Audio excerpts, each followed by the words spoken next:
पिता से संबंध।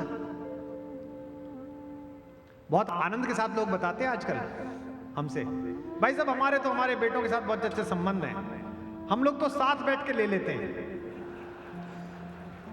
मतलब कितना महान काम करते हैं आप।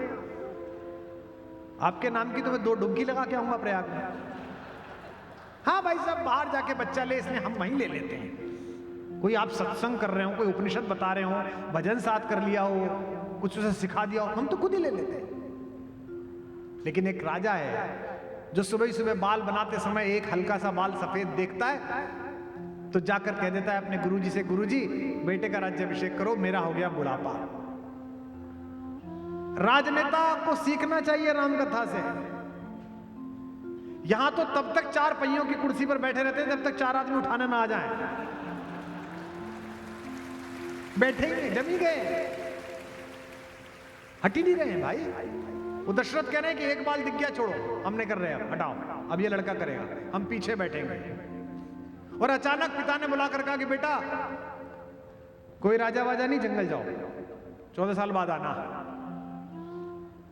देखो आगरा के लोगों, दृष्टि तय करती है कि सफलता का समय कि असफलता का समय। पूरा विश्व हिटलर के आतंक को darkest hour of the history कह रहा था, लेकिन चर्चिल आया, चर्चिल ने कहा finest hour of the history. यह हमारे इतिहास का सबसे सुनहरा दिन है, हम लड़ेंगे और विश्व को बताएंगे कि हम किसी से नहीं दबते। और लड़ा वो, और हिटलर के आतंक से दुनिया बची। ये राम से सीखा होगा उसने भी, उसके पूर्वजों ने। कहीं ना कहीं से बात पहुंची होगी, क्योंकि अचानक मंगल ध्वनियां बंद हो गई, शहनाई बंद हो गई, मशालों में तेल भरने वाली दासियों ने तेल भरना बंद कर दिया, सुगंधित द्रव्य छिड़कने वालों ने द्रव्य छिड़कने बंद कर दिए। तो कौशल्या जी ने बड़े बेटे को बुलाया कि बेटा क्या हो गया, सेलिब्रेशन क्यों रुक गया? तो ये नहीं कहा राम ने कि मेरा राज्य छीन लिया माता जी, नहीं। एक टिकट कट जाता है तो लोग आत्महत्या पे उतारू हो जाते हैं। भला हुआ मेरी गगरी फूटी, मैं पनिया बरल से छूटी। हाँ हाँ, ये राम कथा सीखो, मैं तो खुद ही उदाहरण हूं।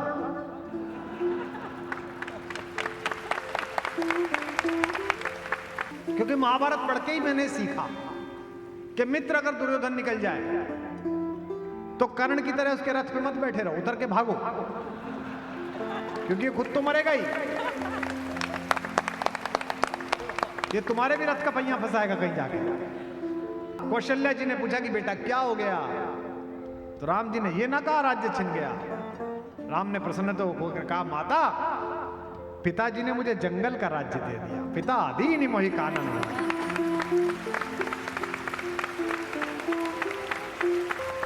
पिता दीन मोहि कानन राजू, जहां सब भांति मोरी बड़ काजू। All the biggest opportunities are waiting for मी।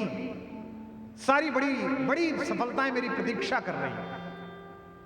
और मां भी कैसी मां है साहब, राम जैसा लड़का हो, और वो क्या कहती है कि बेटा अगर पिता अकेले तुझे आज्ञा देते तो मैं तुझे रोक लेती है, लेकिन तू सौभाग्यशाली है कि माँ और पिता दोनों की इच्छा एक ही वनवास में पूरी कर रहा है।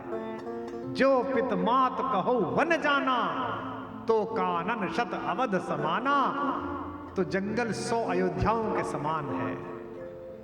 कौशल्या ने राम को वन भेजा तो कहा कि तेरी सब रक्षा करें हे राम। वरुण रक्षा करे, अग्नि रक्षा करे। हे अग्निदेव रघुनंदन को शीतल होकर के छूना तुम। हे वरुण देव कर कृपा इसे जल में मत कभी डुबो ना तुम। हे वन देवी रक्षा करना तुम मेरे सुत की शूलों से। दिक्पाल बचाना उसे सदा प्रत्येक मार्ग से भूलों से। और आखिरी 2 पंक्ति जो बोलती हैं माता वाल्मीकि रामायण में, मेरे बहुत प्रिय बालक ने, अनुपम प्रियदर्शी ने इसका अनुवाद किया हिंदी में। क्या बढ़िया पंक्ति है। हे राम अभय होकर जाओ, सौभाग्य सदा संरक्षक हो। जिसकी रक्षा में तुम रत हो वह धर्म तुम्हारा रक्षक, धर्म तुम्हारी रक्षा। जिस धर्म की तुम रक्षा करो वह धर्म तुम्हारा रक्षक। ऐसा भाई मिलना दुर्लभ है।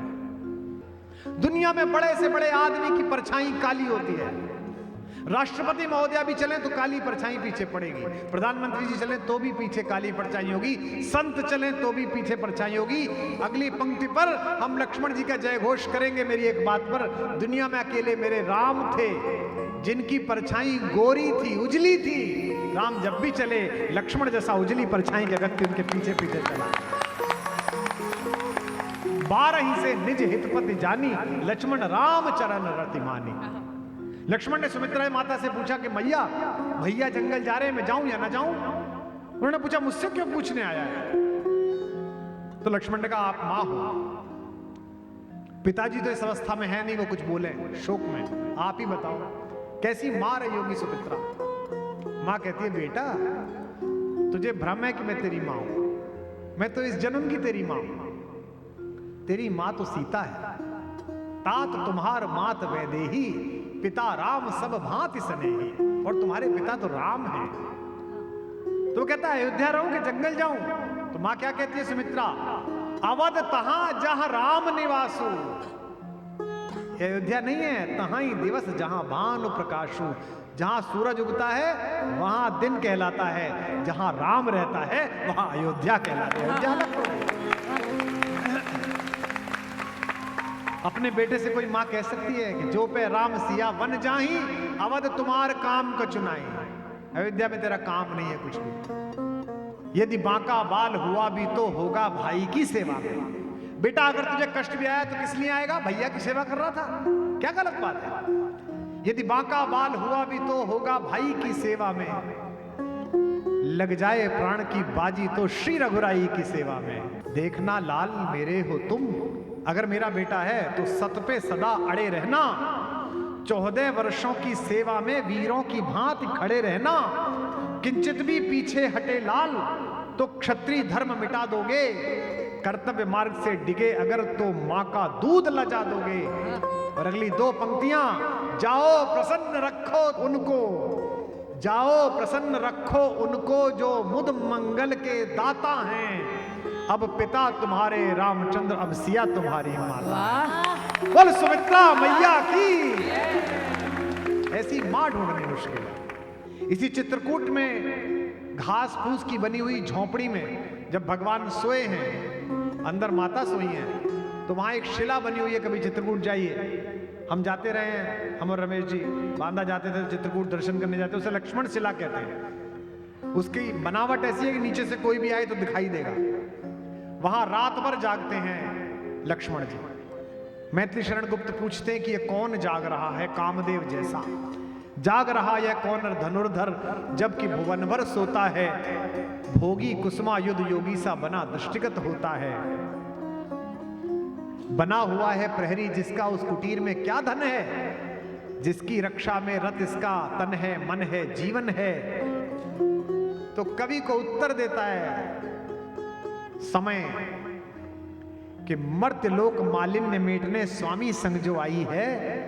3 लोक की लक्ष्मी ने यह कुटी आज बनाई है।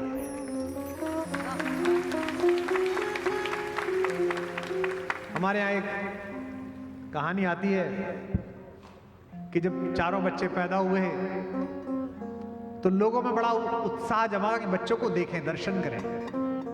राम पृथ्वी पर आए थे, लक्ष्मण पृथ्वी पर आए, भरत पृथ्वी पे आए। जब हमारे सेलिब्रिटीज के बच्चों के पीछे 100 कैमरे भागते हैं तो राम का तो कितना उत्साह रहा होगा। तो पूरी अयोध्या ने कहा कि महाराज बच्चों के दर्शन तो करा दीजिए। तो छठी के बाद, षष्ठी के बाद आयोजन किया गया युवराज दर्शन का। चारों बच्चे तब तक एक ही पलंग पे सोते थे 6 दिन। माएं खड़ी रहती थी, बारी बारी से दासियां सेवा करती रहती थी। तो सोने के पालने बिछाए गए, उनमें चारों बच्चों को लिटाया गया। दर्शन का समय प्रारंभ हुआ। जैसे आज आप पधारे यहां, ऐसे ही अयोध्या का जन समाज आने लगा देखने के लिए कि चलो दर्शन पाते हैं। अचानक लक्ष्मण जी ने रोना शुरू कर दिया और इतना ज्यादा रोना शुरू कर दिया कि वो चुप ही ना। राज्य वैद्यों ने दवाई दी, चुप नहीं हुए। ज्योतिषियों ने पंचांग देखा, चुप नहीं हुए। किसी भी प्रकार से चुप ना हो पाए। हमारा एक कवि है ज्ञान आकुल, उसने उसका अनुवाद किया इस घटना का। आप सब भी सुनिएगा, लक्ष्मण क्यों रोए फिर क्यों चुप हुए, सुनिएगा। कि पालने में लखन व राम जी लिटाए गए, पालने में लखन व राम जी लिटाए गए, लेटते ही करुणा सदन चुप हो गए, लेटते ही करुणा सदन चुप हो गए, लेटते ही करुणा सदन चुप हो गए। पालने में लखन व राम जी लिटाए गए, लेटते ही करुणा सदन चुप हो गए, लेटते ही करुणा सदन चुप हो गए, लेटते ही करुणा सदन चुप हो गए। किंतु लक्ष्मण कुछ ऐसा तेज रोए, जिन्हें रोता देख धरती गगन चुप हो गए, रोता देख धरती गगन चुप हो गए, रोता देख धरती गगन चुप हो गए। राजवैद्य आए कोई रोग ना बता सके, तो ज्योतिषी भी करके यतन चुप हो गए, ज्योतिषी भी करके यतन चुप हो गए, ज्योतिषी भी करके यतन चुप हो गए। गुरु ने उठाया, आप भी उठाइए, गुरु ने उठाया और लखन को राम के चरण में लिटाया, तो लखन चुप हो गए, चरण में लिटाया तो लखन चुप हो गए, चरण में लिटाया तो लखन चुप हो गए, चरण में लिटाया तो लखन चुप हो गए, चरण में लिटाया। बोल लखन लाल की। यह भातृ प्रेम तोड़ने की योजनाबद्ध कोशिश है। बुरा मत मानना जो महिलाएं आज यहाँ सीरियल का लोभ छोड़ के पधारी हैं। सारे सीरियस में तुम्हें क्या दिखा रहे हैं? एक पुरुष है, दोनों बहनों से विवाह कर चुका है, एक महिला है, दोनों भाइयों से विवाह कर चुकी है, घर में संघर्ष चल रहा है। क्या कोई घर ऐसा है भारत में? 1 लाख लोगों के सैंपल में भी एक घर ऐसा है? नहीं है। लेकिन ऐसा घर दिखा दिया अगर जिसमें राम है, भरत है, लक्ष्मण है, तो पारिवारिक शुचिता बच जाएगी। और पश्चिम का केवल एक ही षड्यंत्र है, भारत के लोगों, तुम्हारा सोना चला गया, तुम्हारी चांदी चली गई, कोहिनूर चला गया, तुम्हारे कोहिनूर जैसे लड़के चले गए गूगल में, अमेरिका में। एक चीज बची है तुम्हारे पास, परिवार और संस्कार। ये आखिरी टूटी और तुम समाप्त। इसके बाद फिर ना बचोगे दोबारा, जैसे 1000 साल ना बचे थे। इसे बचाना है तो जो हम कर रहे हैं ऐसा कराते रहो, सुनते रहो, सुनाते रहो, अपनी पीढ़ियों को बुलाते रहो। बताओ इस कथा का प्रतीक शास्त्र कि इसमें उर्मिला जैसी एक मां भी है। सीता जी तो फिर भी अपने पति के साथ हैं, उर्मिला तो पति के साथ भी नहीं है, उनसे तो पूछा भी नहीं है। और चित्रकूट में जब उर्मिला पहुंची है तो सीता जी की कुटिया में अकेली बैठी थी। सीता जी को लगा कि लक्ष्मण को और उर्मिला को मिलना चाहिए, लेकिन लक्ष्मण इतने अनुशासित हैं कि भैया को 1 सेकंड छोड़ते नहीं है।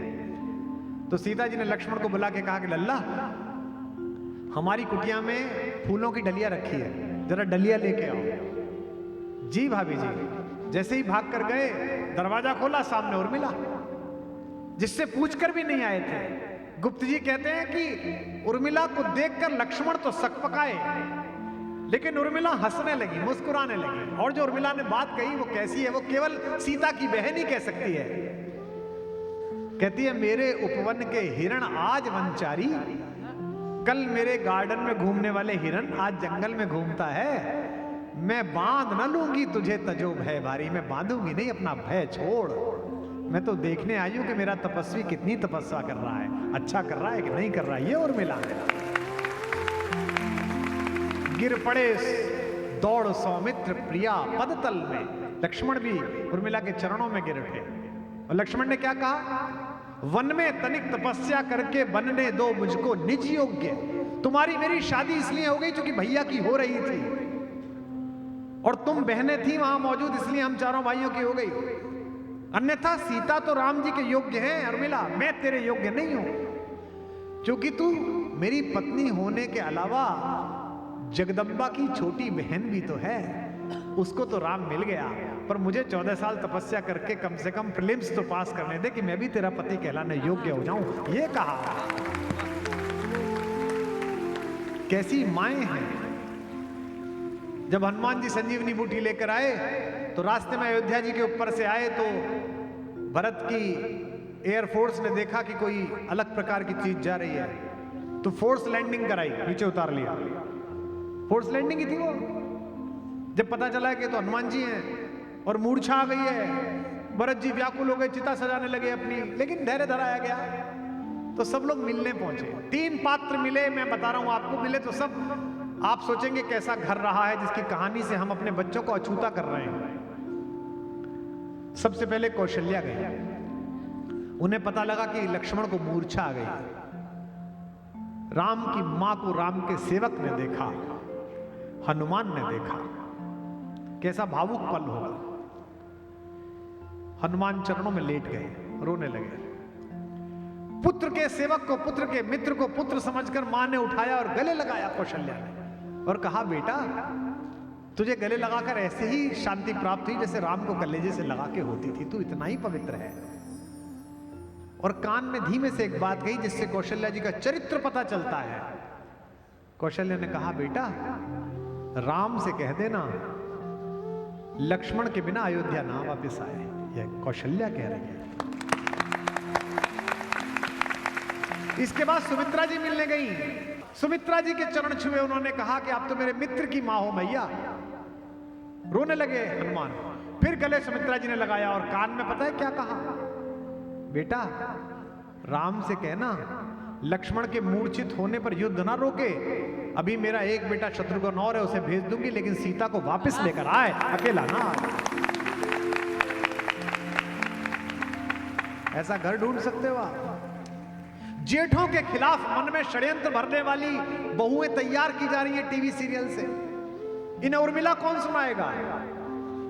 उर्मिला सेब ले आई, कहा मैंने आपकी कहानी सुनी थी, आप बचपन में सूरज खा गए थे, लो सेब खाओ, हमारे बाग का है, आज का मीठा है, अभी लाई हूं, दूध पी लो। दूध भी आप बहुत पीते हो, केसर का दूध पसंद है आपको, केसर बोल के लाई हूं। तो हनुमान जी को शंका हुई। हनुमान जी ने कहा भैया एक बात पूछूं, ऐसा लग ही नहीं रहा कि आपके पति को मूर्छा आई है, आप तो उछलती कूदती फिर रही हो, कभी सेब ला रही हो, कभी कुछ। आपको तो कहना चाहिए था हनुमान जल्दी जा, पति के प्राण संकट में है। तो उर्मिला ने कहा भैया आपसे किसने कह दिया मेरे पति के प्राण संकट? हनुमान ने कहा मैं बेकारी भागा। सुषेण वैद्य ने कहा कि बचेंगे नहीं, सुबह तक संजीवनी नहीं आई। तो उर्मिला ने कहा अरे आप समझते नहीं हो, आप बोले हो, आपको पता ही नहीं है, उनके प्राण कोई संकट में नहीं है। हनुमान ने कहा माता आपको पता नहीं है, मैं नहीं गया तो सुबह मृत्यु हो जाएगी उनकी। उर्मिला ने जो बोला वो एक बहू का जेठ पर भरोसा है। उर्मिला ने कहा भैया अगर आपको भरोसा ना हो तो महीने भर वहां रुक के देख लो, यहां उन्हें कुछ नहीं होगा, क्योंकि जिसकी गोद में वो लेटे हुए हैं वहां से यमराज छोड़ो महाकाल नहीं ले जा सकता उनको जहां वो। कैसी बात करते हो हनुमान जी? जिसका नाम जम्हाई में आदमी ले ले तो उस रात बच जाता है, जम्हाई में राम कहे तो सुबह जिंदा बचता है, वो जिसकी गोद में लेटा हुआ है वहां से यमराज ले जाएगा? जाने नहीं आप अभी अपने भगवान।